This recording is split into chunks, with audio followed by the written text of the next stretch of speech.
Dag sê Sal, Hey, Sakkie. hier in die natuur, hier by die pragtige Valrivier, soos julle ouens kan sien. Dis 'n voorreg om vandag bietjie buitekant te staan en dis baie aangenaam. As ons praat van eiendomme Sal, en dit is die onderwerp maar altyd, dan kan ons nie wegkom daarvan dat Parys is letterlik langs die Valrivier. Is 'n bestemming nie net vir vakansie, vir toerisme nie, vir aftrede is dit 'n bestemming. Dis 'n plek waar die welaf ouens vir 'n naweekhuisies koop.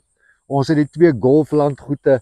Al daardie goeders is deel van, kom ons sê, eiendomme. Want jy het 'n plek nodig om te bly. Dis 'n unieke dorp, Sakkie. Ek het vroeër jare gesê ons lese moet wees Parys die eiland paradys. Eilandparadys. Kyk al die eilande wat ons het. Ja, ons het baie eilande. Ja. Regtig baie. Elkeen het 'n naam, die mense vergeet hulle net so bietjie. Ja. En ek het hulle al gaan besoek ook, is bietjie woes en leeg, maar ja, die eilande is inderdaad daar. Ja. Sal, kom ons gesels vandag. Ons weet Parys is 'n aftreebestemming. Ja. Die skrif is aan die muur wat dit betref. Nou die aftree ouens kom uit die stede uit hoofsaaklik. Hulle het hulle huise gewoon daar, so nou kom hulle Parys toe, hulle skaal hulle lewens aktiwiteit af. Dit raak kleiner. En dan land hulle in 'n meentuiskompleks, deeltitel, voltitel, weet ek veel hoe daai goed werk. Vertel gou vir ons, wat is die verskil tussen 'n deeltitel en 'n voltitel, en dan spesifiek wat betref komplekse, veiligheidskomplekse? Hoe werk daai goed? Goed, jou voltitel is natuurlik jy besit van die hele erf van hoek tot hoek. En alles is jou verantwoordelikheid en jy het jou huis wat daarop gebou word en daar is sekere reëls en regulasies wat sê hoeveel strukture jy op die plek mag bou en so aan. Maar jy is verantwoordelik vir jou betaling van jou belasting. Jy moet sorg dat die gras gesny word van die hele kompleks, jou hele erf, jy moet gesorg dat die plek netjies is, dat hy verseker is en al daai tipe van goeders. Jy praat nou van kompleks. Nee, dis nou voltitel. Eiendom. Eiendom, ja. So dit is nou 'n straatadres, met sy huis of op die golflandgoed het jy nou 'n sekere 800 vierkante meter wat aan jou behoort. Ja. En dan kry jy natuurlik deeltitel. Die voordeel van deeltitel is dat jy kan 'n gesamentlik betaal vir jou versekering of vir jou sekuriteit of vir enige levy wat die body corporate, in die geval is dit body corporate. Ja. En by jou voltitel is dit jou huiseienaarsvereniging. So wat hulle dan voor kan betaal, die body corporate. Jammer, ek het nou die Afrikaans daarvan vergeet. Maar in elk geval, met ander woorde, jy deel daai gelde wat jy daarvoor betaal. Ja. En dit is baie meer voordelig. Nou die reël sê alles wat binne in jou huis is tot in die middel van die mure van jou huis behoort aan jou. Van daar af alles buite toe behoort aan die kompleks, aan die body corporate. Die gebou se mure. Ja. So tot in die middel van die mure. Letterlik in die middel van die muur. Yes. Allah, Met ander woorde, die buitekant van die muur, as hy geverf moet word, dan is dit die body corporate. Is dit die body corporate, die kompleks, ja, moet daarvoor betaal. Nou dis waarvoor jy jou levies betaal en alles. En dis ook hoekom daar reëls en regulasies is, dat een ou gaan nou nie sy huis pink verf en die ander ou blou nie, daar moet 'n gesamentlike besluit daaroor geneem word. Ja. So in so 'n kompleks is daar baie keer striwelinge oor mense se keuses en so aan.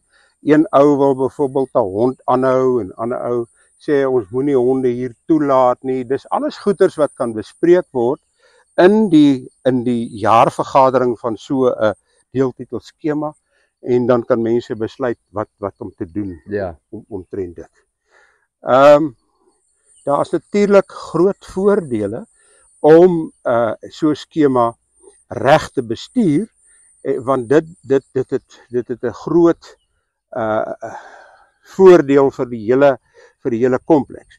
Met ander woorde, as die hele kompleks, as almal hulle levies betaal en so aan, is dit 'n gesonde kompleks. En as jy jou plek wil verkoop, is dit 'n maklike proses. Ja. En daar's baie keer gevalle van mense wat agterstallig is met hulle levies om een of ander rede dit nie wil betaal nie. En dan land daai ou in die moeilikheid en dan wil hy sy plek verkoop en dan kan hy nie 'n brief kry by die beheerliggaam nie wat sê luister jy kan jou plek verkoop want jy's opbetaal met jou levies nie. So verkoop moet jy 'n brief hê van die Absoluut, bodycorp absoluut. voor jy kan verkoop. Dis deel van die registrasieproses. So, En dan dis wanneer hierdie ou besef, jene maar ek moes eintlik al lankal my goederes betaal het. ja. So dis Ja. 'n voordeel daarvan.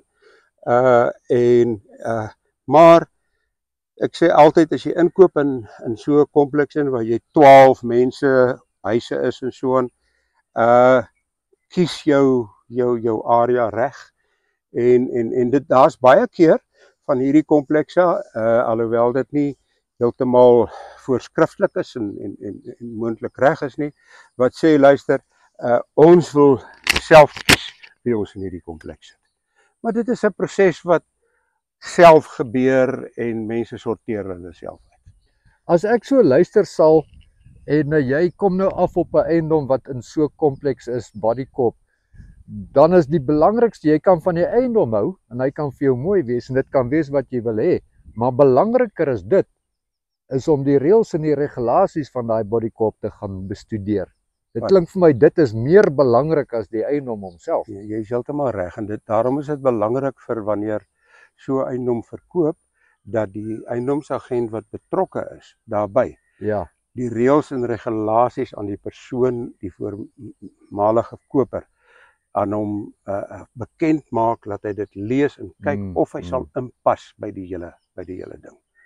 Buite dit, voltitel, daar's niks nie, is die munisipale regulasies waaraan jy moet voldoen, is jou eiendom, jy kan daar maak wat jy wil, ook binne reëls en regulasies, maar hierdie een wat jy nou van praat, ek dink ou moet regtig oopkop in 'n transaksie ingaan waar jy gaan deeltitel betrokke raak. Ja. Daar is sekerlik voordele, maar daar is duidelik ook nadele. Ja, die ander voordele is sekuriteit.